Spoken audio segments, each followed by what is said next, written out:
HD collection. Hello there, and welcome to Let's Play Devil May Cry HD collection. Well, more specifically, Devil May Cry HD and Devil May Cry 3 Special Edition HD. I'm just gonna throw this out there now. I don't like Devil May Cry 2. I really didn't have much fun with it. I consider it to be about as bad as Power Enter the Dragonfly and Sonic Hedgehog 26, if not barely better than them, just because it's playable, but just not that well made. More on that later. But yeah, don't expect me to do this game unless, I don't know, I decide to do a drinking game with some friends or something. Anyway, this is the main menu for the HD collection. We have artwork that includes not just the first 3 games, but also Devil May Cry 4, which I am also going to be doing. The original PS3 version, not the special edition. Special edition will be done at a later point because there's quite a wealth of content in that is worth covering. We also have some soundtracks, which are definitely worth a listen, in my opinion. At least look them up on YouTube. I mean, you're not going to find much from these names, I know, but if you just Google DMC1 OST or DMC3 OST, you should find some good tunes. But with that, let's get started on Devil May Cry HD.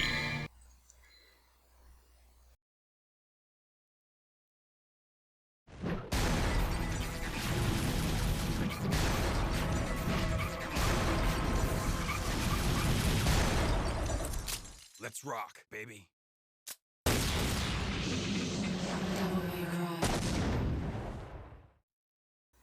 That opening sequence can just say so much about this game. From the over-the-topness to the familiar warning screen. Resident Evil fans should know what that is. Also, subtitles is a little misleading, which I'm going to have to explain later as well. We have 2 control schemes. They only change up the sword and shoot actions. I personally prefer Type A, but I've tried Type B, and I think it's good. Easy automatic mode is something I'm going to have to explain. It's one of the difficulties, but anyway. Legendary Dark Knight is a costume that actually has a few notable differences, but I'm going to be playing as regular Dante for the sake of convenience and stuff. Now, easy automatic is... the enemies are far easier to deal with. I think there's some control differences, like you can shoot more easily, but you don't unlock anything. Like, you'll get the trophies, but you're not going to get anything else. You will have to then start again on normal, because you cannot switch difficulties. If you were to finish on normal, hard, or Dante Must Die, you can go to any other difficulty. Now, speaking of hard and Dante Must Die, hard and Dante Must Die change up the enemy placements.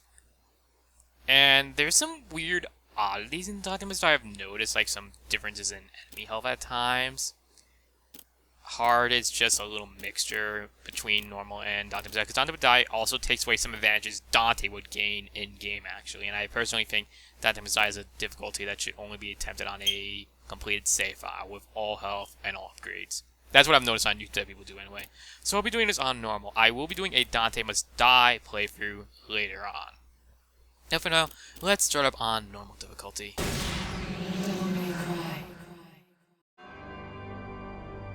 2 millenniums ago, there was a war between the human world and the other, the underworld. But somebody from the underworld woke up to justice and stood up against this legion alone. His name was Sparda.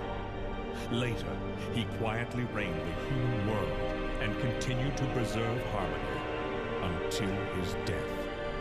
He became a legend. The legendary Dark Knight, Sparda.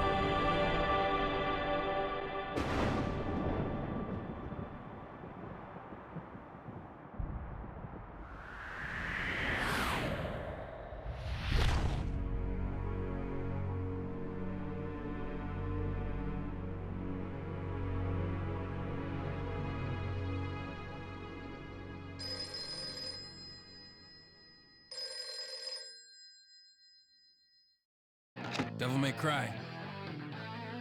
Sorry, we closed at 9. Again, no password. I can't seem to get any real business.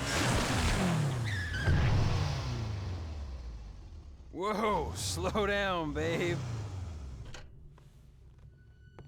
Well, well, what do we have here? Nature calls? It's in the back. So, you must be the handyman who'll take any dirty job. Am I correct? Almost.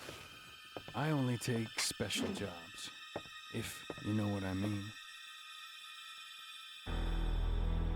You're the man who lost a mother and a brother to evil 20 years ago. The son of the legendary Dark Knight Sparta, Mr. Dante. Well, the way I figure it, in this business a lot of your kind comes around. And if I kill each one that comes, eventually I should hit the jackpot sooner or later. In that case, you should be used to this sort of thing.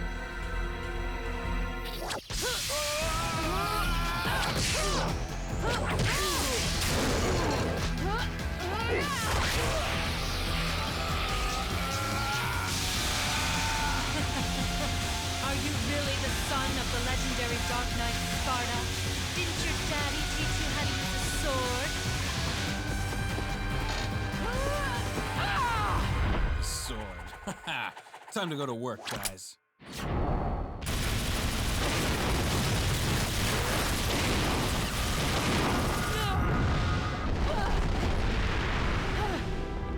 Even as a child, I had powers. There's demonic blood in me. What strength? You were the first one to know about my vengeance. It looks like I'm getting closer.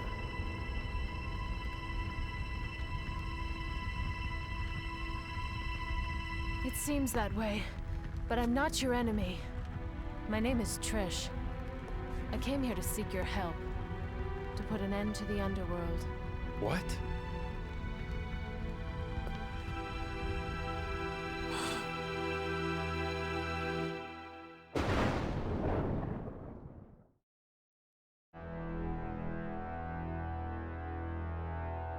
"20 years ago, Mundus, the Emperor of the Underworld, resurrected. Mundus. Yes. His powers were sealed by Sparta. He's attempting to gain control of the human world once again. He has been preparing to open the gate on Malay Island.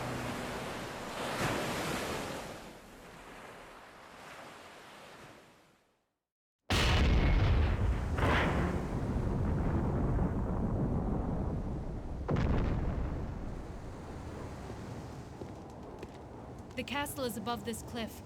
Come on, let's go! Ha!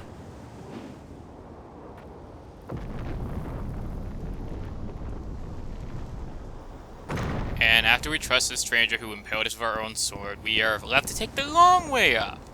We can get used to some of the controls, the camera angles, and also collect not only this orb, which yellow orbs are basically like extra lives, only they kind of cost a lot, not only to find, but also to purchase more than a little.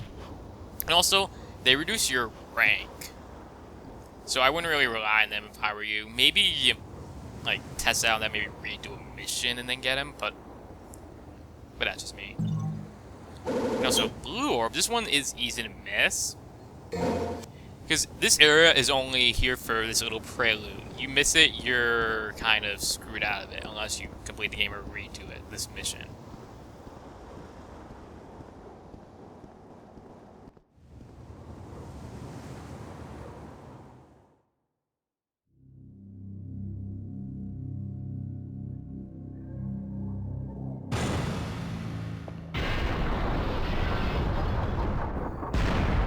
Not if we would have really left anyway. But anyway, before we continue, our first thing is to fetch orbs. Not kill stuff or anything else, no, just sort of like a fetch quest. But blue orbs, they're like pieces of heart from Legend of Zelda, in that you collect 4 and then you get an extension on your life. And you can also get whole blue orbs, much like you can get whole heart containers. Red orbs, basically currency and stuff. Doors is actually kind of a thing only in this game. Like, in the later games, you don't really unlock doors for that.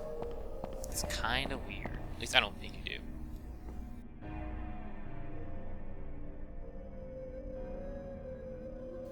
Dante clearly doesn't care.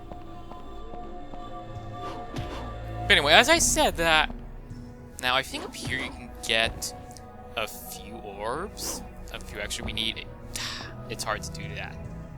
I think you're supposed to stand on that spear and then you can get orbs, but I can never really do it because this is basically platforming. Well, it was basically platforming with Resident Evil tank controls. Because this was actually going to be Resident Evil 4. But as development went on for Devil May Cry, well, what was originally Resident Evil 4, it turned out to be a completely different game entirely, and developers, they wanted to see what they could do with it, and for us, we got Devil May Cry. This can be seen in the camera angles, the atmosphere, and sort of the art style at times.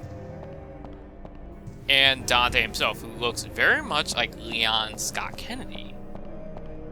Believe me, when you see it, you cannot unsee it. Although in Not Just a Fate, Leon in Resident Evil 6 looks very much like Dante in Dante in Devil May Cry 4. I think that's just sort of an odd coincidence in that game's case. But yeah. Also, that wall jump I did over here, that's, well, just called a wall jump. You just approach a wall, and then you can do that.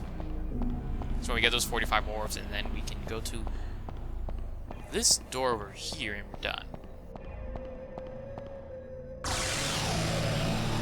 At the very least, we're not playing Resident Evil tank controls in this game. Can you guys imagine combat, fluid combat with Resident Evil tank controls? That would be another blue orb. Now, most of these, they're not really missable. I mean, that one, and I think that one with the armor, it might sort of be gone later on, I think? I'm not too sure on that.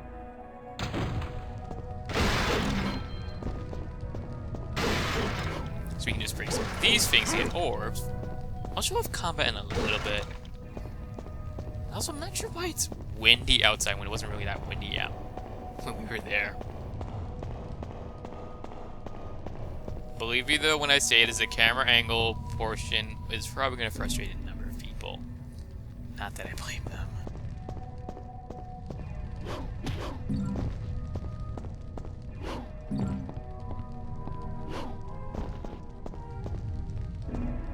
Oh, very nice. He was just holding it for us. Press the keys, just like Resident Evil. Thank you, friend. Goodbye.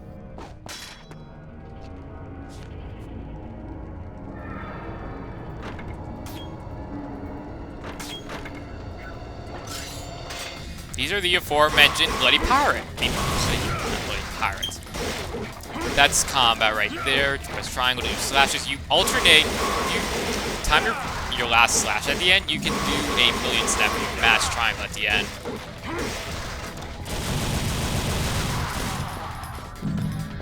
If you were to press triangle twice after the first two slashes, like after you time it right, you will do that, which is slightly stronger, and you can also follow up into a high attack, which was that attack.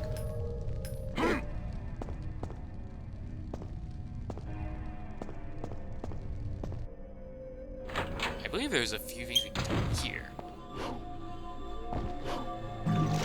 Very nice. We already got our first health extension. First mission. Very good. I think there's like maybe one more in this mission, that's really it. We can also examine a few things in here. Examining, I wouldn't really say is like Resident Evil, but in this game's case, it's sort of, the way it's done seems a little similar. I don't know, that's just me. We can't do anything in there, so just continue. Enemies do respawn though, as time goes on. Like when you re-enter a room.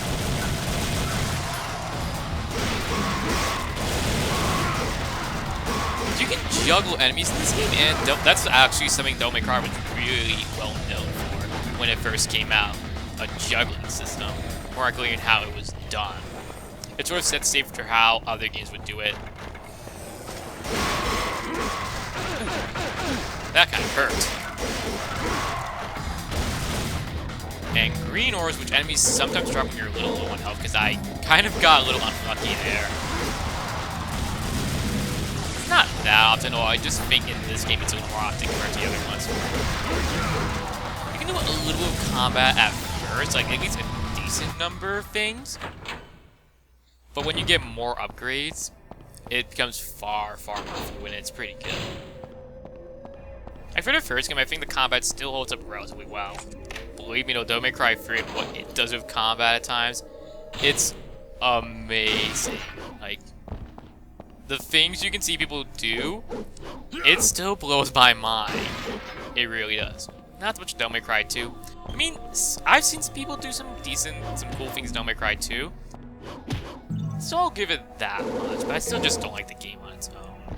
I do find the game to be, believe it or not, a little overrated to fans. Like, people say it's better than Devil May Cry 4, which I just raised an eyebrow to, and I'm like, what? I guess we'll have to talk more about that as time goes on.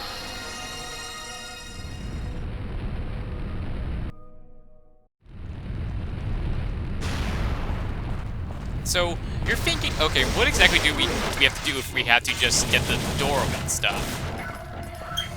It's really not clear, because I think, personally, Devil May Cry 1 is not that clear on what you're supposed to do. When, like, it'll tell you in that mission screen, not much else. You have to sort of, like, just follow along and sort of figure things out. At times it is pretty clear, but still not always.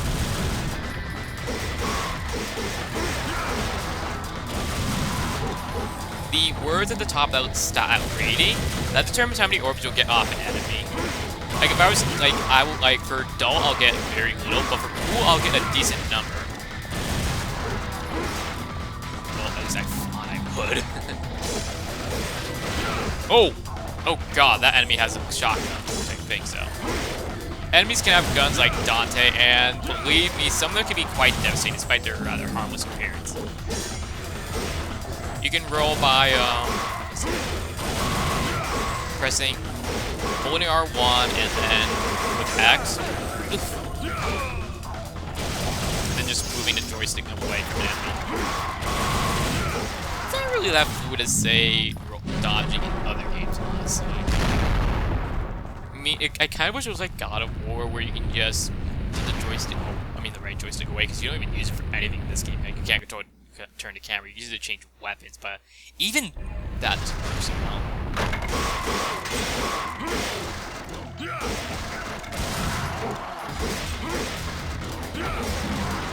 I don't think these enemies you have to kill, but I figure why not.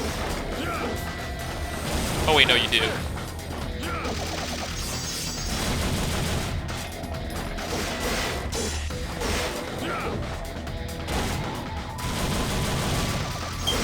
This camera goes just not doing me any favors, and I'm just going around too much, clearly. The values of some green orbs, when you get them from enemies, it can kind of vary. Juggling works pretty well like that when you can do it right, believe me.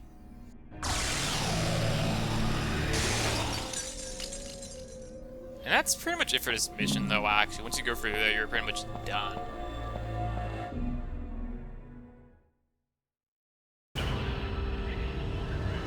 First mission.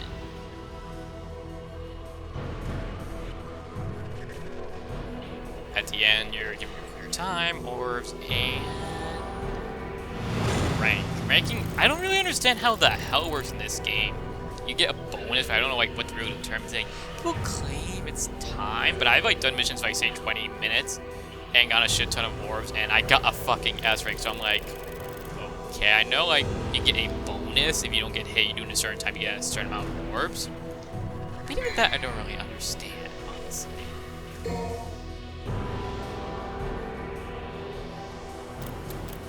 And this is a failed attempt at recording, so I'll just get rid of that. And there we go. You also saw my first two files, Dante Must Die, which, believe me, this was far harder than you might have thought. Believe me. With that, I will see you all in Mission 2.